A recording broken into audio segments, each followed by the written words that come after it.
Madam వీడు మనోడే expo 11 సీట్లతో ఘోరాతి ఘోరంగా ఓడిపోయిన మీ పార్టీపై మీ స్పందన ఏంటి మేడం? కూటమి ప్రభుత్వం ఖచ్చితంగా ఈవీఎం మ్యానిపులేషన్లతోనే గెలిచిందండి. మాక్సిమం ఈవీఎంల మ్యానిపులేషన్. లేదంటే పవన్ కళ్యాణ్ ఎన్ని సీట్లు పెడితే అన్ని సీట్లు గెలవడం ఏంటండి? పవన్ కళ్యాణ్ గారు ఎన్ని సీట్లు పెడితే అన్ని సీట్లు ఎలా గెలుస్తారండి? బ్యాలెట్ విధానాన్ని అమలు చేయండి, మేమేంటో చూపిస్తాం. బ్యాలెట్ విధానం అమలు చేయి. మా వైఎస్ఆర్సీపీ పార్టీ సత్తా ఏందో చూపిస్తాం. దమ్ముంటే బ్యాలెట్ విధానం అమలు చేయి. దొంగోట్లు వేసిన కూటమి ప్రభుత్వం డామ్ డామ్, దొంగోట్లు వేసిన కూటమి ప్రభుత్వం డామ్ డామ్, కూటమి ప్రభుత్వం. జడ్పీటీసీ ఎన్నికల్లో బ్యాలెట్ విధానం పెట్టినా కూడా ఓడిపోయారు. దీనికి మీ స్పందన ఏంటి సార్? మేడి పండు చూడు మేలిమై ఉండు, మేడి పండు చూడు మేలిమై ఉండు.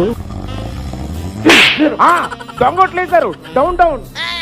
మేలిపండు చూడు మేలిమై ఉండు, పొట్టవైపు చూడు పురుగులు ఉండు అన్నట్టు తెలుగుదేశం పార్టీ వాళ్ళు నయానో భయానో గెలిచేస్తారా ఉండు.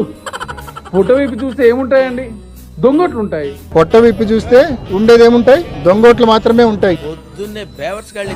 ఎందుకండి ఈవీఎంలు బ్యాలెట్లు? ఎలక్షన్ లేకుండా మాకు అధికారం ఇచ్చేయండి. అవును, ఎలక్షన్ లేకుండా మాకు అధికారం ఇచ్చండి. ఏమన్నా అడ్డు అయితే ఈయన అరెస్ట్ చేసుకోండి.